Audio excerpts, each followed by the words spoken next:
Fui secuestrado y traído a Estados Unidos por la fuerza y en contra de mi voluntad.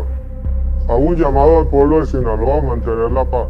Nada se puede solucionar con la violencia. Empezó la guerra.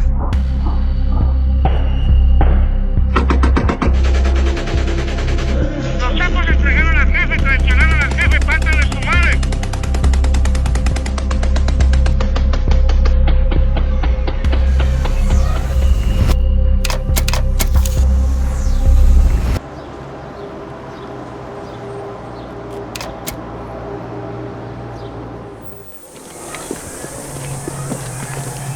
Ese día nosotros estamos encuartelados, nos dijeron que iba a salir el patrón y cuando el patrón sale siempre estamos listos.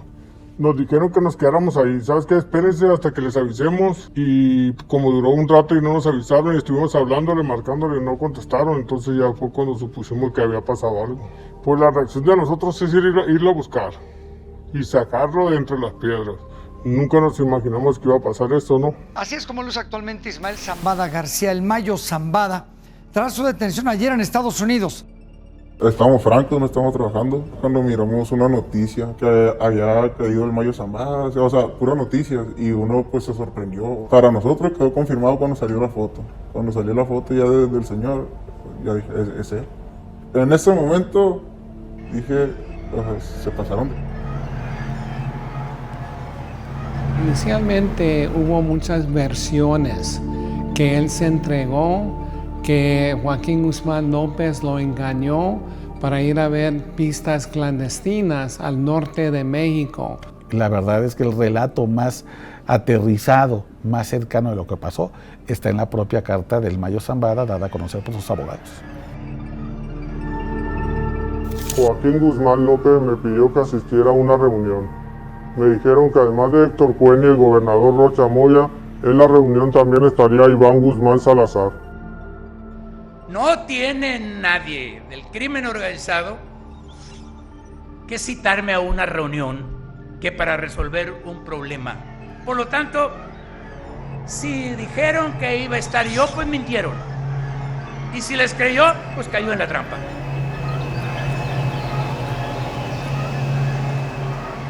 El 25 de julio fui al rancho Huertos del Pedregal en las afueras de Culiacán, donde se llevaría a cabo la reunión. Vi a Joaquín Guzmán López, me llevaron a otra habitación. Tan pronto como puse un pie dentro, fui emboscado, me ataron y esposaron y luego me obligaron a subir a una camioneta. Me llevaron a una pista de aterrizaje donde me obligaron a subir a un avión privado hasta que llegamos a El Paso, Texas, donde los agentes federales estadounidenses me arrestaron. Joaquín Guzmán López reconoció ante la Corte de Chicago que secuestró a Ismael el Mayo Zambada en julio del año pasado. La declaración del hijo del Chapo Guzmán coincidió con la versión del Mayo Zambada.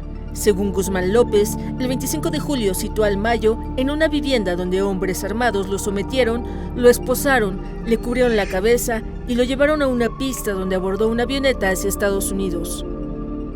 En esa pista estaban esperando elementos del FBI, de la DEA y de Seguridad Nacional. Esto fue la primera vez donde un capo de la droga, especialmente el capo más grande del mundo, que fuera traído a los Estados Unidos en esta manera. Se confirmó que este jueves 25 de julio del año 2024 murió Héctor Melesio Cuen Ojeda, diputado federal electo. La Fiscalía de Sinaloa presentó un video de la presunta agresión contra Héctor Melesio Cuen Ojeda.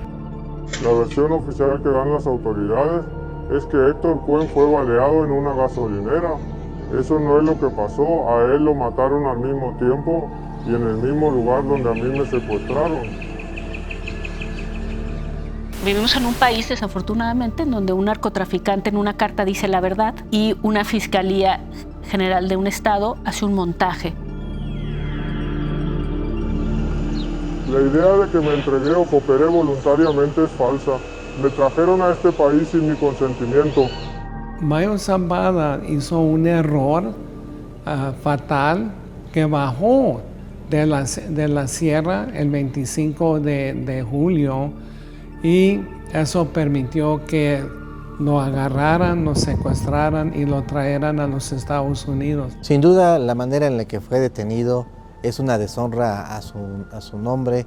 Haber sido engañado con una treta de sexto año, la verdad es que nos deja ver que él ya tenía un declive como tal. Tenía un lugar reservado, digamos, en la historia criminal de México como el capo que nunca iba a ser detenido. El gobierno de Estados Unidos había hecho una presión muy fuerte sobre los chapitos, especialmente por el tráfico de fentanilo, pero esta presión era muy fuerte, sobre todo porque tenían a Ovidio ya en Estados Unidos, y yo creo que los hermanos lo quisieron proteger buscando qué tenían a la hora de negociar para que él pudiera estar lo mejor posible. Y una de las estrategias que se les ocurrió y que el gobierno de Estados Unidos les aceptó fue haber entregado al pez más gordo. La facción de los Chapitos junto con el Chapo Guzmán desde prisión planean la captura, la extradición, y esto en un esquema de negociación con los norteamericanos, negociando 4 cosas. Uno, que los hijos del Chapo Guzmán no estén en prisiones de alta seguridad. Reducciones de sentencia que puedan eventualmente, después de algún periodo carcelario, poder quedar en libertad. En tercer término, que no se emitan órdenes de aprehensión en contra de integrantes de su círculo familiar. Y finalmente, que los Chapitos conserven parte de la fortuna que han acumulado con los años y también algunas de las empresas legales que se han constituido con recursos de procedencia ilícita. 17 familiares de Ovidio Guzmán, hijo de Joaquín El Chapo Guzmán, se han puesto a disposición del FBI desde el viernes pasado como parte de una negociación con el Departamento de Justicia. La semana pasada trascendió que Ovidio Guzmán habría llegado a un acuerdo para declararse culpable de los cargos en su contra, cooperar con las autoridades y conseguir una pena reducida. Mientras que jurídicamente las autoridades norteamericanas han ido allanando el camino de los Guzmán López o de la facción de los Guzmán, el Mayo Zambada sigue empantanado en lograr un acuerdo. Entonces creo que eso habla también de que uno tenía un plan y el otro no.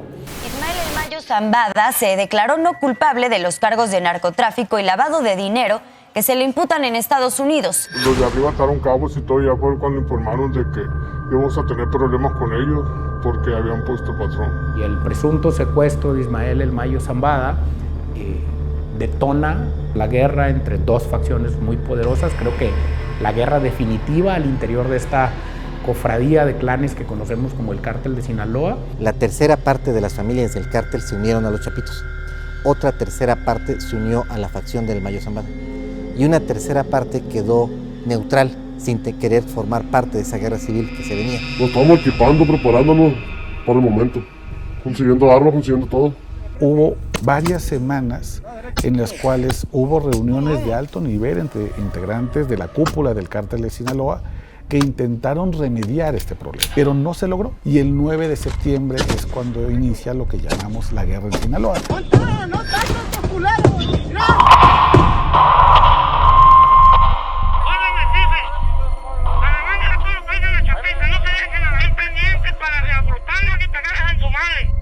Todo lo que huele a Chapo Moroso que lo maten. Todo lo que huele a Chapo Moroso que lo maten.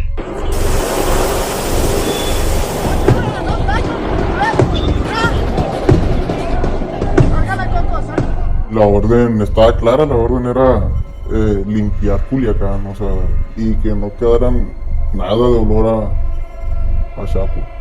El 9 de septiembre lo marcaron, nos dijeron salgan, todo lo que apeste mayo de echarle lumbre. Se sabía que iba a tronar, algún día pero iba a tronar.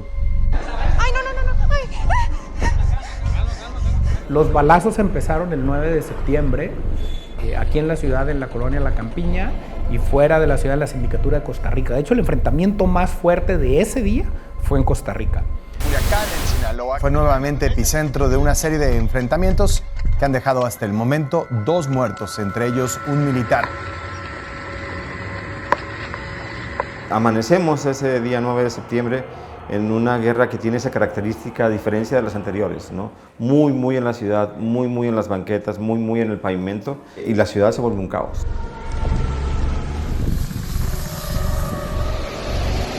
Su puta madre.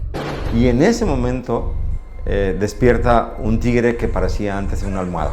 Y esa es la primera manifestación de que el pacto no escrito llegaba a su fin. Explota de una manera violentísima y además llega hasta las zonas urbanas donde la gente hace la vida, afuera del banco, afuera del supermercado, afuera de la guardería, interrumpe las clases, los negocios tienen que cerrar, la gente tiene que correr a ponerse a salvo de una balacera.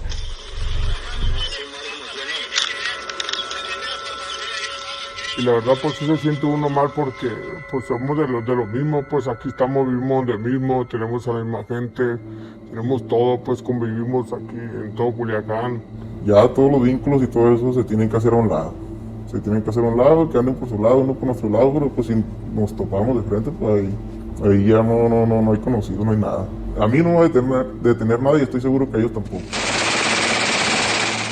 Yo no me quiero morir y me tengo que cuidar. A muchos lugares donde iba ya no voy. Amigos que a lo mejor antes los miraba ya no los miro.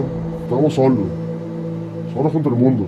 Nuestra dedicación es atorarle a todos los mayos, hasta que acaben, hasta que se gane esta guerra. La guerra no solamente es de armas, de balas, de muertos, no, también es de dinero. Se pierde mucho dinero. A nosotros perder una persona perdemos dinero también. Perdemos equipo, perdemos carros, perdemos armas, perdemos todo, perdemos dinero.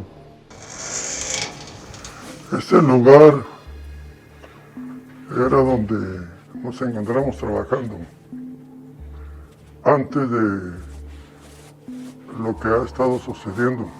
Ya todo se está tirando, todo se ha derrumbado, ya no hay nada. Todo se complicó. Si no te cae el gobierno, te cae el otro, te cae este. Tratar de sobrevivir esto, a esperar a cuando acabe, pues cuando haya un arreglo, cuando haya algo. Todos los que se encuentran en ambos lados, pues se están acabando para quedarse uno con lo que es la plaza del territorio. Ya no se trabaja a gusto, ¿por qué? Porque si una facción sabe que otro tiene laboratorios, los empezaron a poner con gobierno para que les cayeran y no tuvieran de dónde financiar. Yo ya tuve que buscar un trabajo, pues seguiría normal para poder salir adelante. Los decomisos de fentanilo en la frontera con México han bajado más de 50%. El conflicto entre los chapitos y el mayito flaco, eso no permite que puedan operar. Aquí lo realmente preocupante es que esto puede tener un efecto muy negativo, que los grupos criminales comiencen a diversificar sus actividades ilícitas frente, digamos, a esta merma en el negocio de las drogas.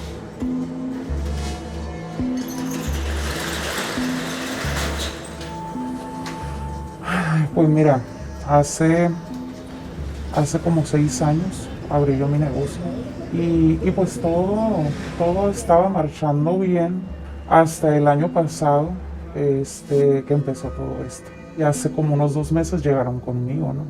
Llegaron conmigo y no se presentaron. O sea, llegaron y desde que yo vi a esas personas entrar, dije yo, estos no son clientes, ¿no? Porque sí los vi pues muy sospechosos, llegaron viendo todo. Me dijeron que si quería seguir trabajando bien, como había estado trabajando, que lo iba a poder hacer siempre y cuando yo estuviera dando una cuota mensual. Me pidieron 10,000 pesos. Como a los 10 días más o menos, no pasó mucho tiempo, cuando volvieron a llegar, yo pensé que eran ellos. Pero no eran ellos. Llegaron y me dijeron, pues venimos a cobrar, nos tienes que dar. Ellos me pidieron 8, o sea, ya eran casi 20,000 pesos al mes, pues, o sea, no.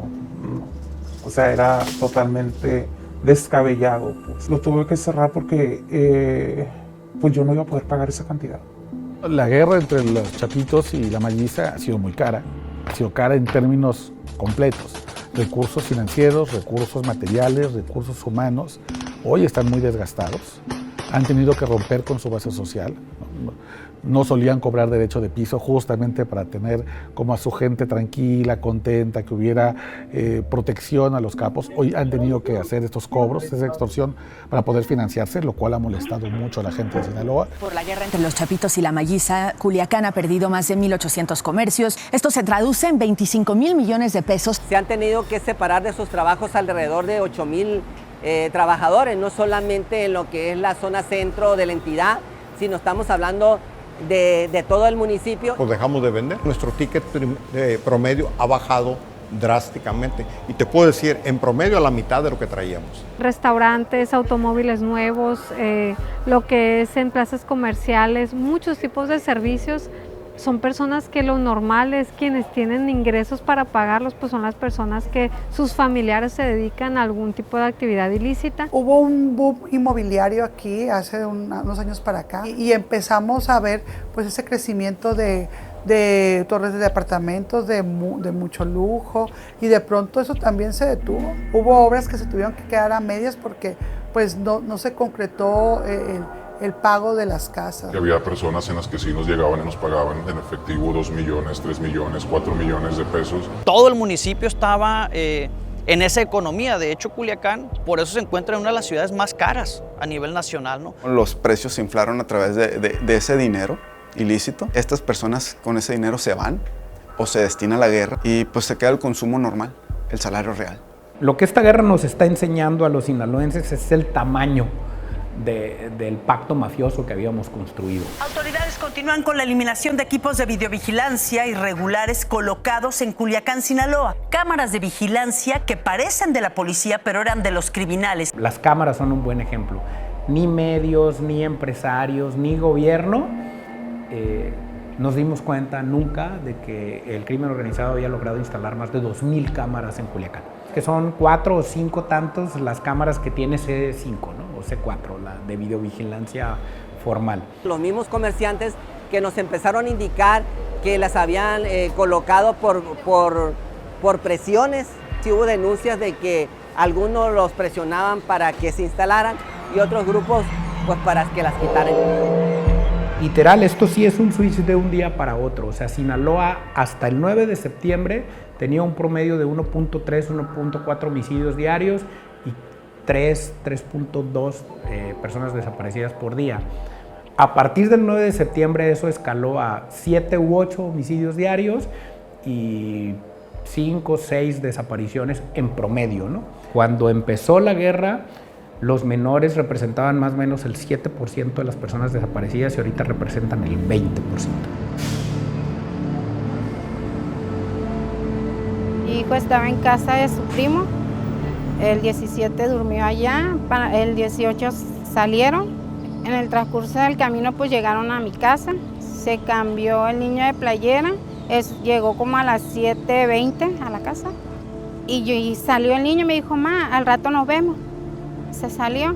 En eso yo salí, no me quedé a gusto, salí a ver en qué venía y me asomé, salí hasta afuera del cancel de la casa y miré que se subieron al Uber, un tinto. Yo como a eso de las 8 ya me doy cuenta que está raro que no me haya contestado porque siempre, hasta eso que él siempre estaba pendiente de nosotros, de su papá, de mí, de que ama, en dónde están por todo lo que estaba pasando en la ciudad. Mi esposo fue con una que corta el pelo por ahí y la señora le dijo que acababan de levantar a unos muchachitos en un carro tinto. Él empezó a sacar más información y ya le dijo ella, se les atravesó el carro y los bajaron. La muchacha dijo que mi hijo corrió, pero pues le apuntaron con el arma y le dijeron párate y él se paró.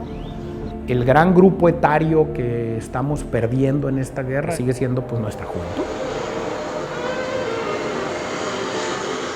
Me dieron esta es la que traigo aquí. Me enseñaron, nos llevaron a la sierra a disparar lejos del sonido pues, de la gente. Pues yo pertenezco al grupo de los Mayos, tengo 14 años y soy del Salado.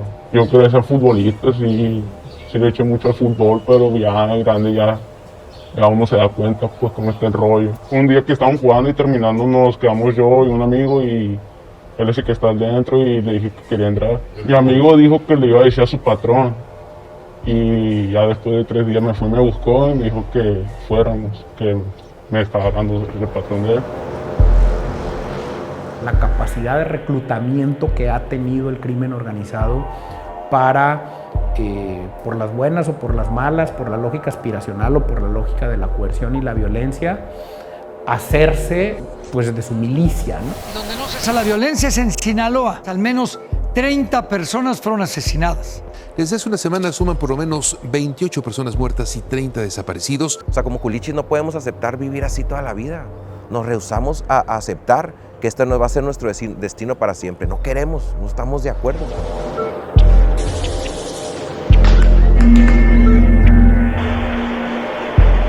De los dos lados se han ido personas inocentes. De los dos lados. O sea, es inevitable. Durante muchos años la familia era punto y aparte, pues no se metía la gente con la familia. Ahora hay veces que pues la situación llega hasta de por medio y las órdenes son órdenes.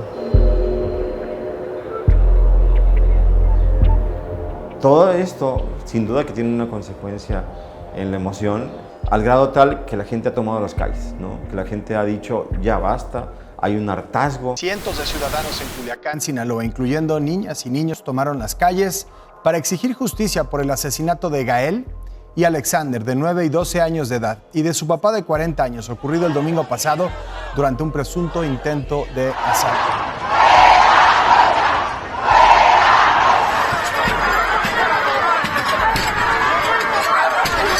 Habían sido atacados, confundidos, no sabemos, un intento de despojo de auto y acribillados. Lo único que sabemos es que alguien les hace el alto y ellos, por el miedo que es muy normal en el ser humano, él intenta proteger a su familia, pero no detiene el carro y es cuando les empiezan a disparar. Pudiéramos estar en medio del peor año de la incidencia delictiva desde que se tiene memoria en Sinaloa.